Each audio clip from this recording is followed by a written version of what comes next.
Non, non, monsieur journaliste, l'ennemi se prépare chaque jour et chaque temps. Lui, il n'est pas distrait, mais nous, chez nous, on est distrait. Pourquoi je dis ça? L'ennemi est en train de se renforcer, puisque nous en avons des correspondants partout dans notre territoire de retour, même si nous sommes à Lubero. Mais moi, je ne peux pas vous cacher la vérité, puisque chez nous, là où on était venu, puisque mon groupe est venu de quelque part, je vais de vous citer. Je ne dois pas citer son nom, puisque je sais que si je cite son nom, on risque de couper tout ce qu'on est en train de faire pour nous. Okay. Alors, nous en avons des correspondants partout. Nous en avons des correspondants à Vichumbi, Kiwanja, Ruchuru Centre, Kalengera, même Goma, Massissi, Wadi. Nous en avons des correspondants. Alors, dès que l'ennemi fait quelque sorte de mouvement, on nous signale. Eh bien, soyez vigilants, il y a ceci et cela et cela. Depuis, il y en a 4 jours, l'ennemi est en train de se renforcer. Pas 4 jours, ça fait une semaine maintenant. L'ennemi est en train de se renforcer à notre côté, donc vers Lubero, à Matembe, vers Katundu, puisque pas Katundu, Nani Kamandi, l'ennemi a déjà occupé Kamandi Lac, puisqu'il nous avait chassé là-bas par rapport d'un traître qu'il était à côté de FARDC dans les rats puisque Lunyasenge, Katundu et Kamandi, c'est au bord du lac, en venant vers Vichumbi. Donc, Vichumbi, c'est une tronçon c'est une petite piste qui quitte dans la route principale numéro 4, avant que vous arrivez dans la station de Rwindi, là où on avait cédé avant pour monter à Kanyabayonga. Il y a une piste là-bas de 17 km vers Vichumbi. Maintenant, l'ennemi ne prend pas la route principale vers Masereka. Il prend, pas Masereka, vers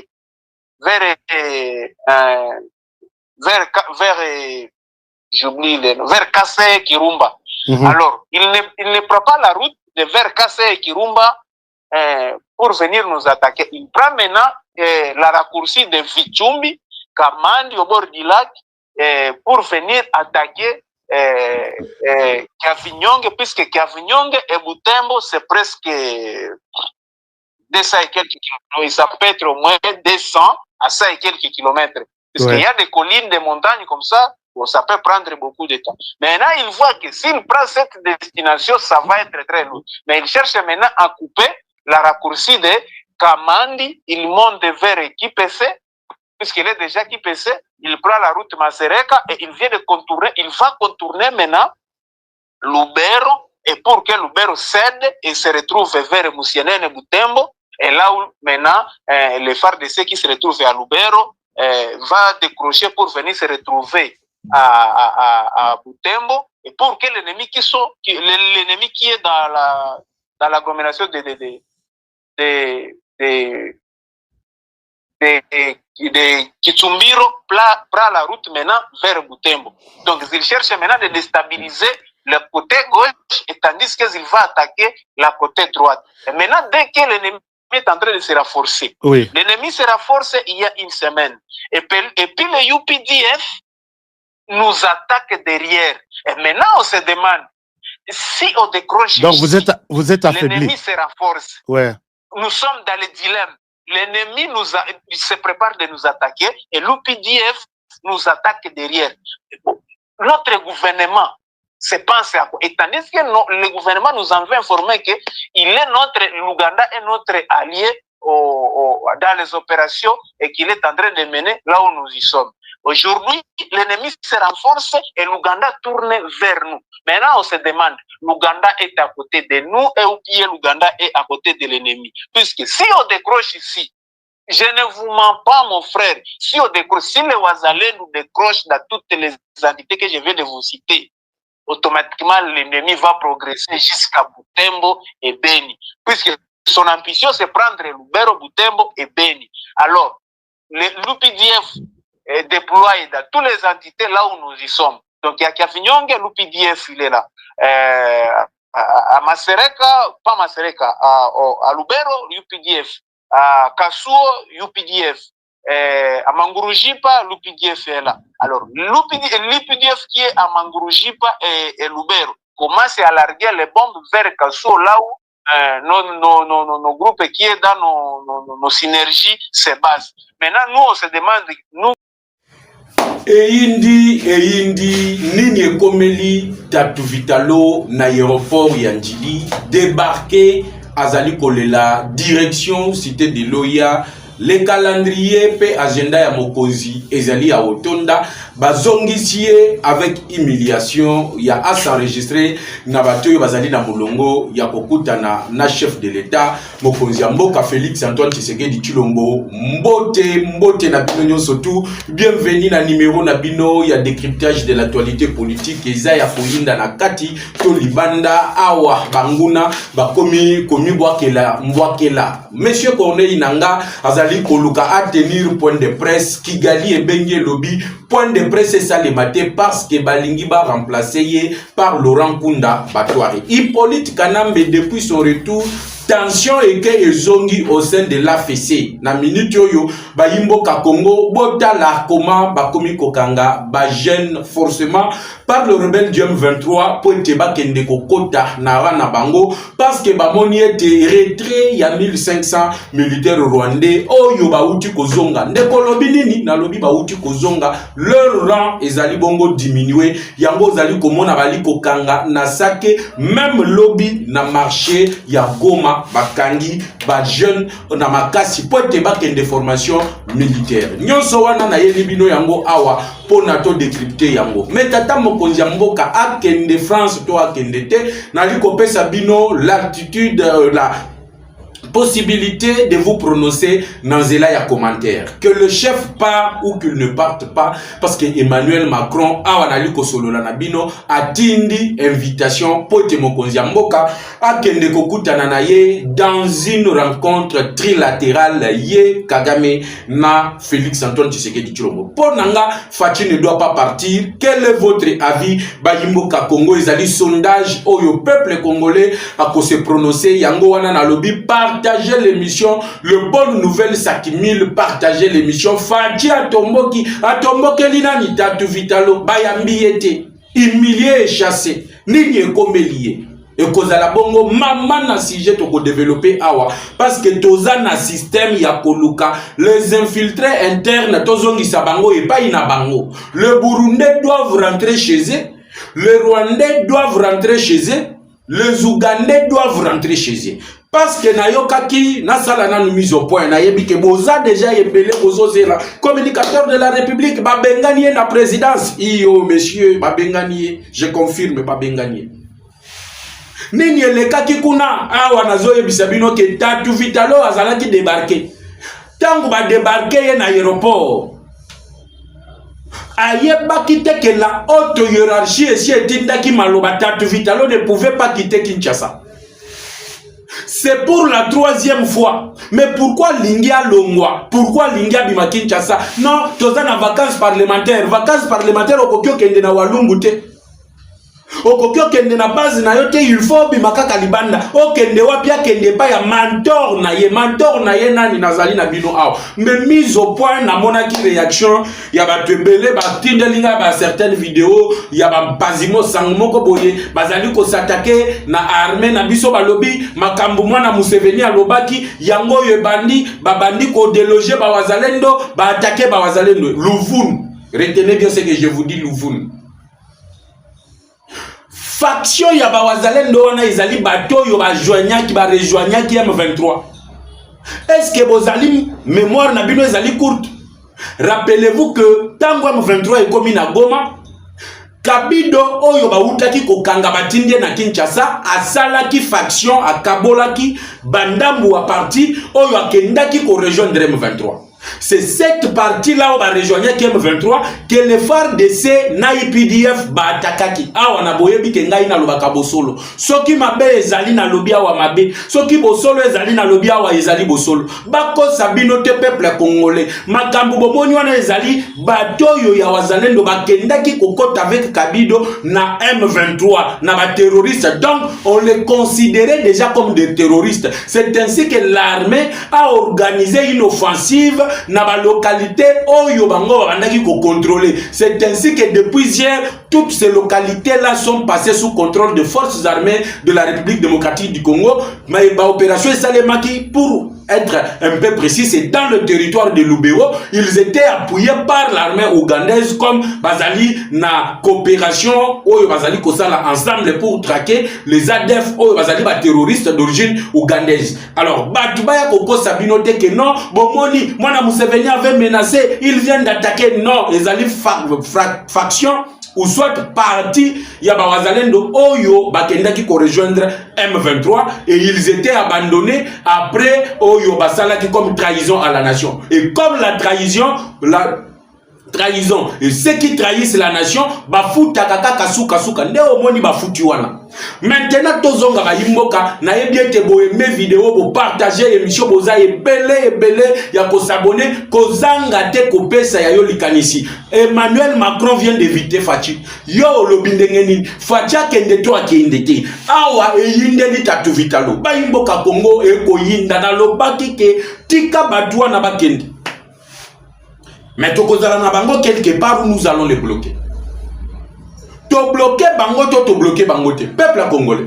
L'histoire va retenir aujourd'hui que tous ces mondes-là, oh yoba tiela ki Congo manyoko na mai Congo e baluseli bango manyoko. Talaka kambo kamunene, makambo ezanga kate. Oh ebimi na gauche, oh ebimi na droite. Mais cette fois-ci, nous nous focalisons sur loi Kanyingidi Vitalo. Loi Kanyingidi Vitalo toye bisakiyo. Bato bakufa na présidence tango zalaka directeur à cabinet okofuta. Il n'y a pas un péché qui restera puni qu'impuni na Congo, jamais.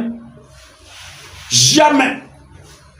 Lelo na Rwanda na kobeta masolo awa division totale na ba rebelle ya M23 nanga sa la point de presse ba yebiche yo za la kalisusu coordonnateur te tozwa ki po congoliser mouvement mais to moni que objectif to pesa ki yo ezali kokokisa mate zo kande le réseau nanga bandaki ko toute la tol même à Kinshasa dans le cabinet de Tshisekedi même ceci cela tozali na batu na biso batu wana bakanga makate basali nini bakangami ba yimboka Congo. Aimez la vidéo, partagez l'émission.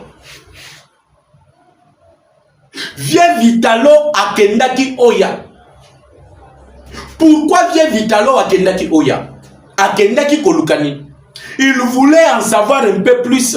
Pourquoi déjà Malikoti Kayete a voyagé?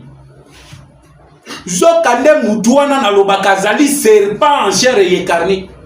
Masu Moutou ya ba Congolais. Mabenyo so to komona lelo.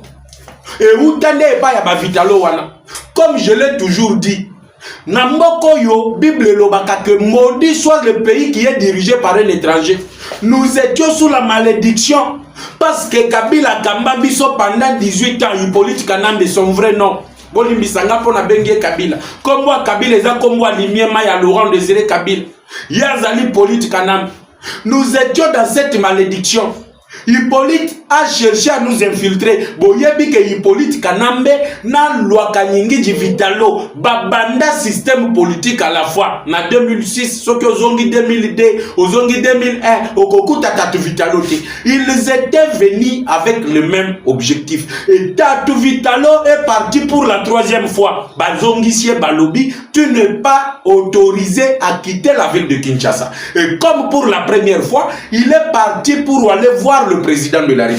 Mais avant d'arriver à la rencontre, il y a quelqu'un qui a sollicité, pourquoi Tatu Vitalo bazongi sakiye na aéroport? Qu'est-ce qui est en train de se passer? Zokande Tatu Vitalo nenge bali komona yeboye asepela kate na nyoso yo facha zali kosala peut to maîtriser nanu kimia ezala na kati ya mboka to récupérer chaque centimètre carré de notre territoire. Tatu Vitalo asepela kanangote et Tatu Vitalo est allé plus loin parce que nalobaki na binope, je suis dans l'obligation de le redire parce que na Mokoyo le Rwanda a fait des réunions pour éliminer 3 personnes. Communicateur de la République Olobinini, je me répète, le Rwanda a fait des réunions pour éliminer 3 personnes. Moutouaya Mwezali Félix Antoine Tshisekedi Tshilombo, président de la République. Moutouami Balé ezali Thérèse Kayikwamba, Moutouami Satou ezali Jean-Pierre Bemba. La 4e personne ezali Constant Moutamba. Oyo ba utaki ko toloba pour l'instant ba remporter bataille mais pas la victoire en autorisant des poursuites contre ce digne fils qui s'était attaqué à Hippolyte Kanambe et à toute sa bande. Et comme la bande d'Hippolyte Kanambe, ndenge boyebaki ke Batouana babandaki ko s'attaquer na mutu nyonso babandaki ko luka a s'attaquer na ba intérêt oyo ezali ya Hippolyte Kanambe. Et comme Mutamba avait réussi, ya kozwa na aide ya oyo tozali ko benga pression ya population, lever ya immunité à Hippolyte Kanambe pour être bazambisa Hippolyte Kanambe, il fallait étouffer d'où venait le fait. Le fait venait d'où? De Mutamba. Et lui, pour Nabango, c'est déjà un acquis. Parce que Bazo Zela le 9 procès Kobanda. Mais Wanande, bako comprendre que Bakinois, Bazali Soussou Bakinois à l'obité, Toza Bakinois lelo o bako lande la matin, midi, soir, o l'Union Sezali Kolikanambo Cannabis République démocratique du Congo. Bayimboka Congo. Dans ces 3 personnes qui restent maintenant avisées, ils ont essayé d'empoisonner Thérèse Kayikwamba, l'héroïne. Quelqu'un qui a fait tomber Kagame du haut de là où il se trouvait, à Kouéima Kale Mapumbo en l'air, 4 pattes en l'air, Kagame à Kouéi, et aujourd'hui, il est le cible de tous ces Rwandais-là. Voilà pourquoi Toko Sambe la matin, midi, soir, na lo Sambo na yo Kozanga Kotia Thérèse Kayikwambate, parce qu'Azali parmi les personnalités politiques de la République démocratique du Congo qui sont ciblées par le Rwanda. Et les premières personnes, comme je le disais, Ezalaki Félix Antoine c'est là que vous allez comprendre que Tatu Vitalo Azali Ndoki. Et quand je l'appelle le serpent ancien, c'est avec de preuves tangibles. Oh yotozali komona misala naye ezali kotali sake mutuana Azali Bongo serpent ancien. Yango tobandaki koloba na mukwantombolo. Lika kwata olantisiye poupée akolukaka kapisika nini akotombola mokili. Mais ce que moni lika ko ekotisi mukila ebandi mbangu yeba ke nkosi ekomi kolanda landai. Comment lika kwa kotisi mukila na kati ya makolo boyeba ke lwaka nyingi di Vitalo autaki kosala communiquer dans lequel na kati ya communiquer wana Tatu Vitalo abandaki koloba zali loyal na Félix Tshisekedi. Tatu Vitalo abandaki koloba que depuis 2018 il est le seul politicien qui n'a pas changé, il est toujours à côté de Tshisekedi. Mais est-ce qu'en disant cela Tatu Vitalo a raison? Moi je vous dis que non. Rappelez-vous que Tatu Vitalo a essayé d'abord, il a co-interpellé la ministre des Affaires étrangères dans le Parlement. Tatu Vitalo a essayé de chercher à ce qu'on ramène le M23 en les appelant ses amis et frères. Baya na consultation qui menée par le conseiller spécial du chef de l'État. Et je vous informe que lobby Mokonzia Moka Ayambaki Adolphe Muzito. Comme je suis toujours en avance, Adolphe Muzito au sortir de son audience à lobby Toye ko présenté ba esquisse na biso pas fachi. Ndeko c'est vrai ce que vous dites, oui, à lobby Toye ko présenté ba esquisse.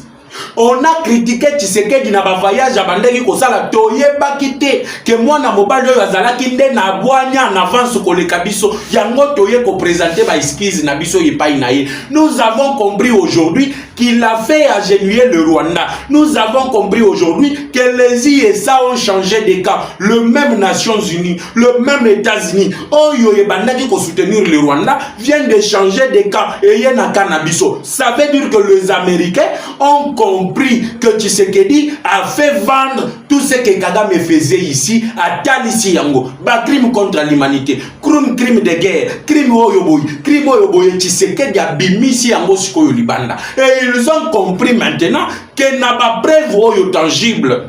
Et ce que Tshisekedi nous propose en termes de minerais stratégiques, Oyotokoki kokende ko faire développer l'Afrique. Parce que pour votre information, les Américains, batiki ambassade ya Liboso ezalaki na Congo, bandi kotonga ambassade ya Sika. Oye kozala na mkati na yango na ba service nyoso ya sécurité.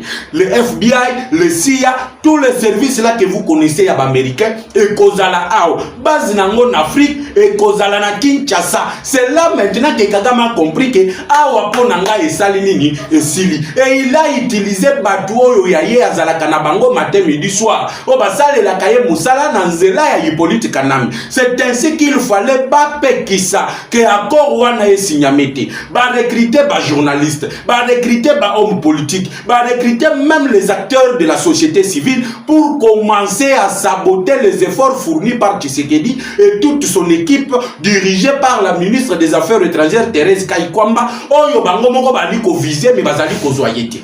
Est-ce que tozali ko yokana jusque là bien? Tangu sikoyo kopo wana esimbite, vie Vitalo aye ko activer le deuxième point. Abengisi ba juge na cour constitutionnelle. Na lobato na lobate bana mboka Congo, eza ya koyinda cette fois-ci. Cette fois-ci vient à Kleboa. Tatu Vitalo Kleboa. Makolezo te boyi Tatu Vitalo Kleboa. Tozo kende na yo malem toboyi ke batubaya nous la communauté soyiliphone, nous la communauté du Sud Kivu, nous la communauté du Nord Kivu, te tozo kende na yo malem. Et d'ailleurs Mutambala cloué, communicateur de la République, est-ce que vous confirmez? Oui monsieur. Mutambala cloué comment? Bolingina bandawana tona betana mulisolo ya ndenga kenda ki cour constitutionnelle.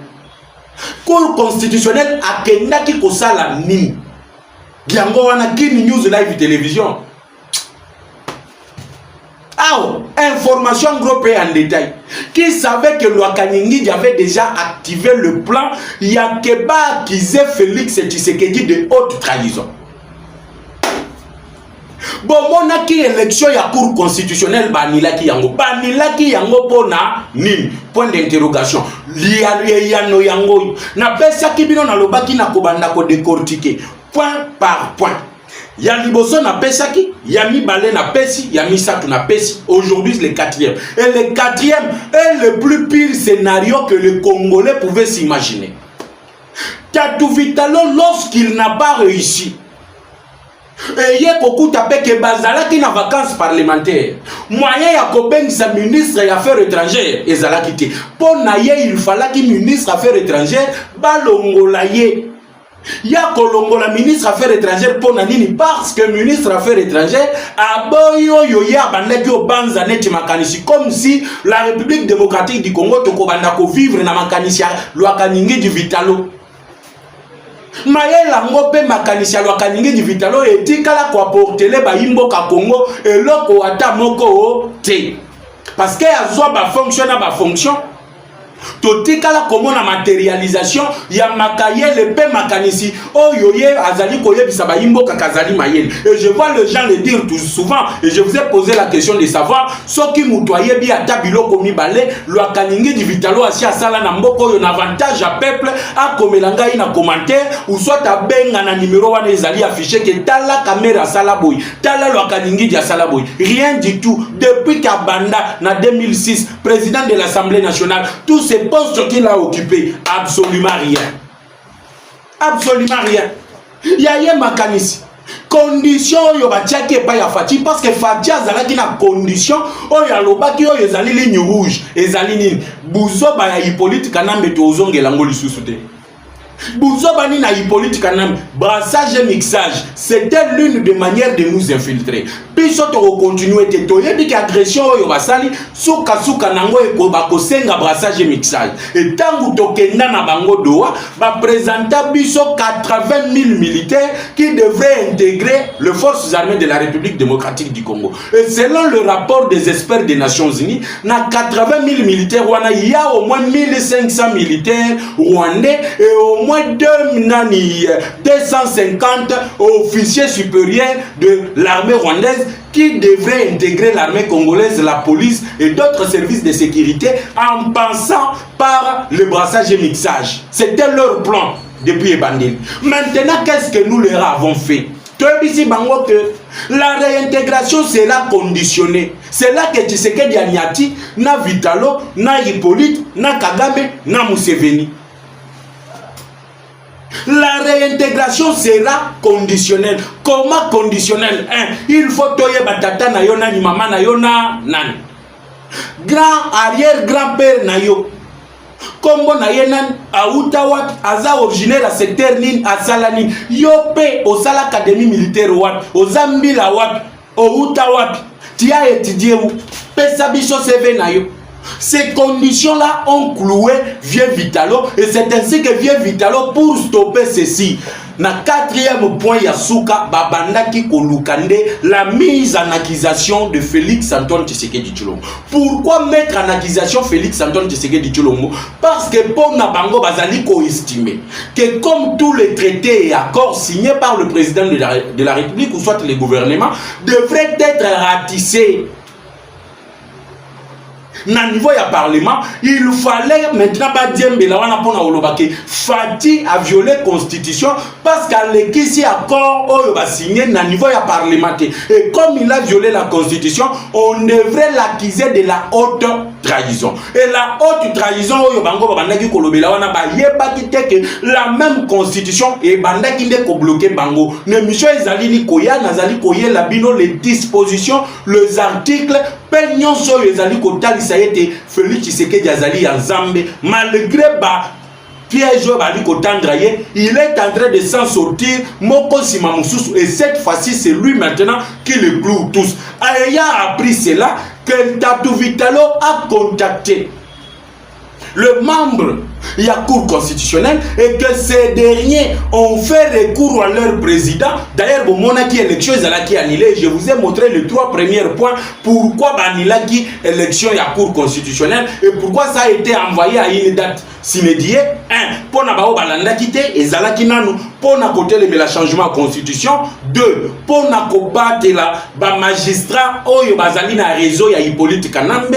3. Ezalaki bongo pour na ko bloquer la Cour constitutionnelle peine na maponami oyekoya muto akoza la président Cour constitutionnelle azala na obédience na bango abimise la bango ba sénateur na ba député ebele parce que bango nde ba validaka les derniers résultats oyo seni atinde la kabango.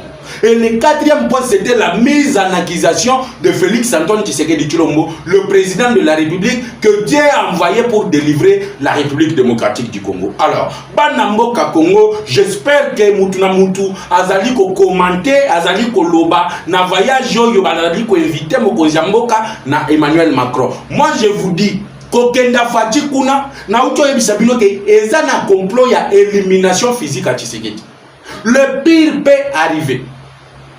Bakoki kotie la poison, tout comme Bakoki kosala ete avion ya lui komemaye et ça la crache to perdre cette bénédiction que Dieu nous a envoyée. Voilà pourquoi je demande au président de ne pas partir en France ou soit de déléguer quelqu'un. Pas déléguer moutou. Akende ko représenter gouvernement que yemoko akende. Banamboka Congo. Tala lelo lisolo ezali kobeta ma ezali nini. Na yebanziete na rappeler bino lisusu bo continuer.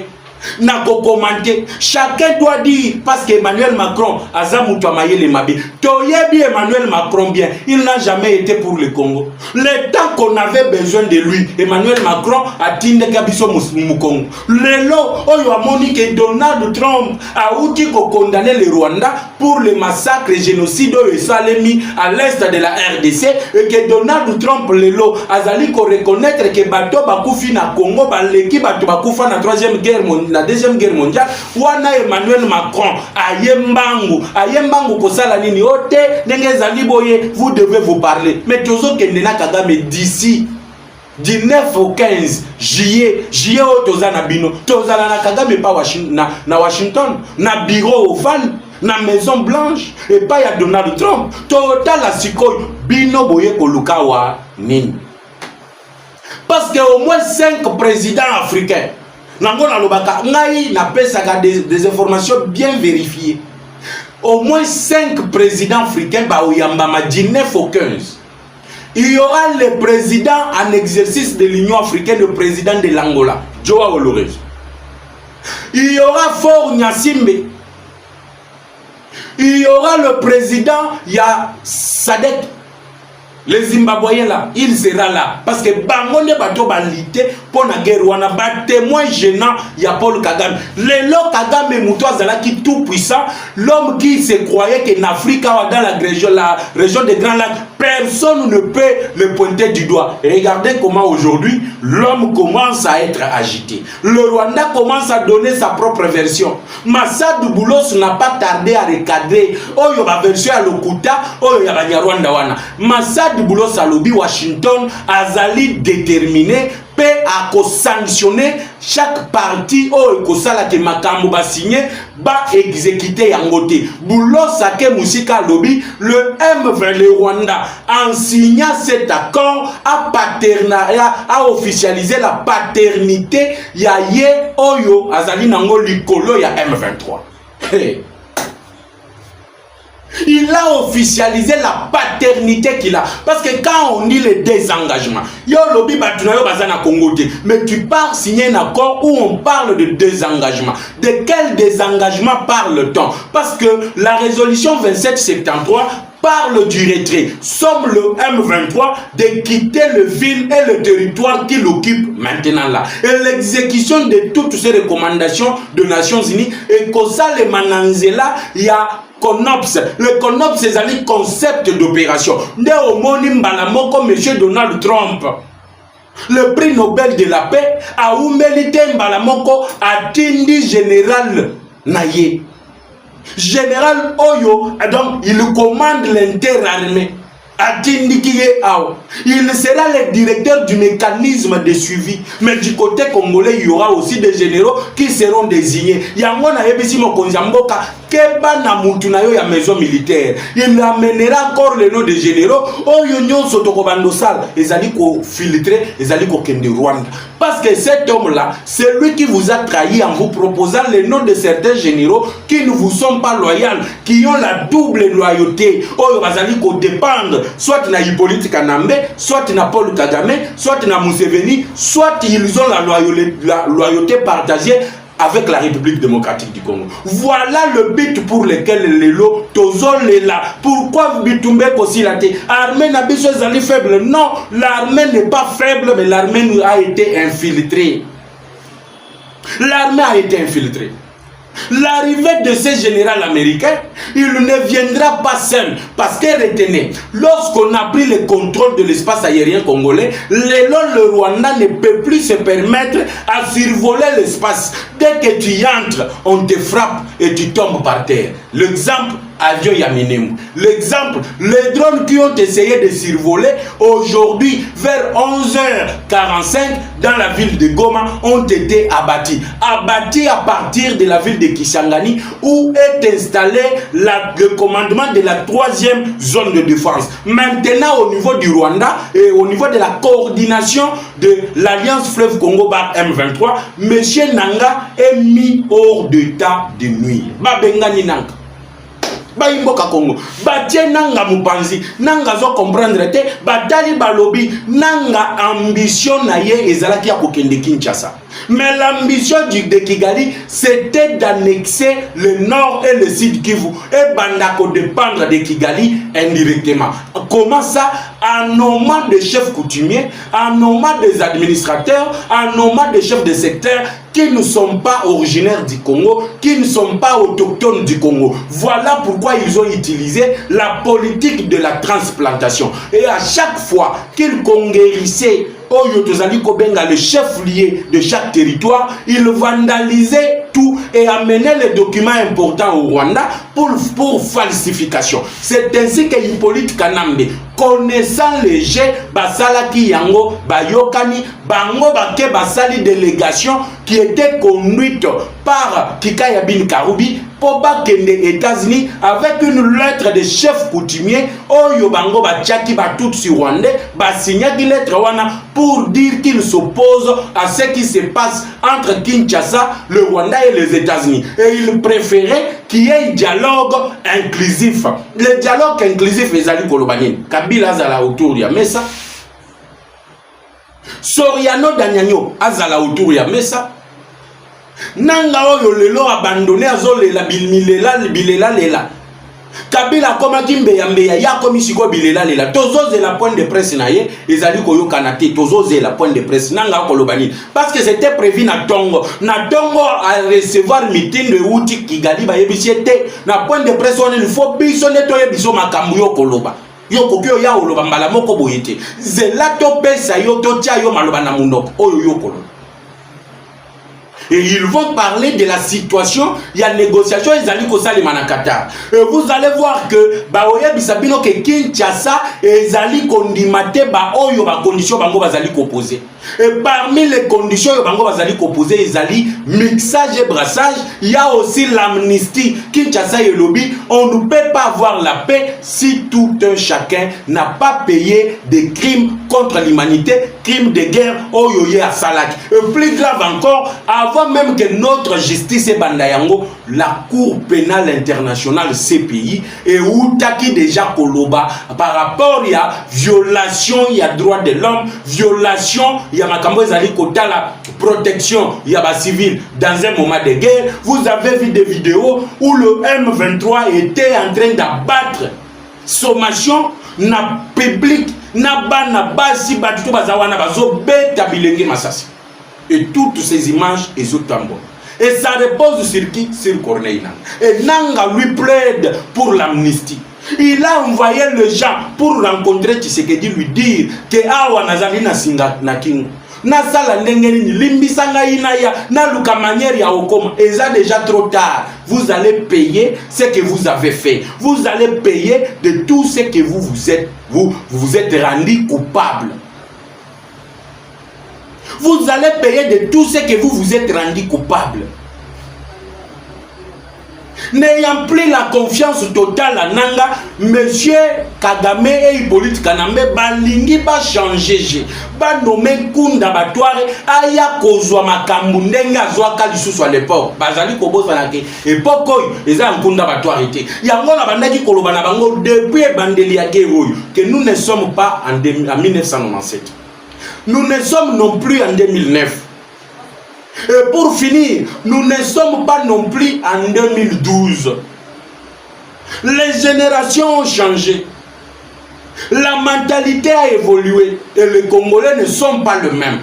Les lois sont partout ailleurs. Batouazali comme on a les lois Hippolyte Kanambe que les gens adoraient, que les gens avaient peur. Batouazali on a les lois Kabila azali ko bandi sali sous-souté. Hippolyte Kanambe a communauté moi Cosimo ko boye balongola ye minu.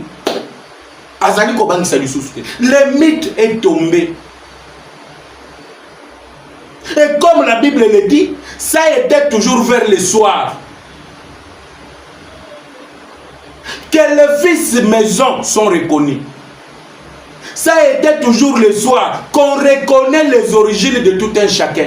Il a fallu attendre 18 ans avant que Kabila restera toujours rebelle. Aouta na rébellion, Aouzonga kaka na rébellion. Mais rébellion ya malo yonde ekloué bango, ebomi bango. Bon, moi, il va faire circuler vidéo. Nous allons prendre Bukavu. Nous allons prendre Uvira. Nous sommes déjà arrivés à Bukavu. Direction Uvira. L'Uvira, Bozoyo Kabazo Bisabino wana. Uvira, Yamakanisi na bango. Au moins, il va militaire au Balakisi Bino wana. Je vous dis la vérité avant que je puisse clôturer l'émission. Ezali Bafar d'essai, Oyo Bazalaki na stade de l'unité de Goma lors de la prise de la ville de Goma par le terroriste M23 et de l'armée rwandaise. Ces militaires qui s'étaient rendus, ils étaient amenés à Rumangabo pour le lavage des cerveaux. Balave bango cerveau, bazongisi bango sikoyo comme bayoki que le 1500 militaires rwandais se retirer déjà. Il y a le vide qui sont laissés, le vide là doivent être remplacés. Na batuana oyo na bomonaki na bamituka bazali ko uta na Goma bali ko kende Bukavu. Ba konsibino ke direction ezali Uvira. Bazali na capacité à ta mon côté ya ko attaquer la ville d'Uvira. Pourquoi je l'ai dit? Aujourd'hui ils n'ont pas de financement, aujourd'hui ils n'ont pas de munitions, stock à munitions et pour permettre à Bango y a attaquer la ville d'Uvira. Et ils sont maintenant obligés d'attendre la négociation. Bazose la négociation, oyo selon ngai bazali na position moko ya faiblesse. Voilà Banamboka Congo, la première partie de l'émission oyo na yela kibino mukolo malilo. Tozo kutana kalamingite pour continuer de parler ya masolo ya Tatu Vitalo et Sukindengenin mokonzi ya koyambaye to akoyambayete tozali kokutana na deuxième partie d'ici ce soir pour en parler parce que nous suivons à la loupe et le courrier qui est venu de la présidence vers la DGM pour l'interdiction de sortir. Débarquer, humilier et chasser, c'est le cas de Tatou Vitalo. Que la paix quitte nos esprits et que Dieu bénisse la République démocratique du Congo. Ciao.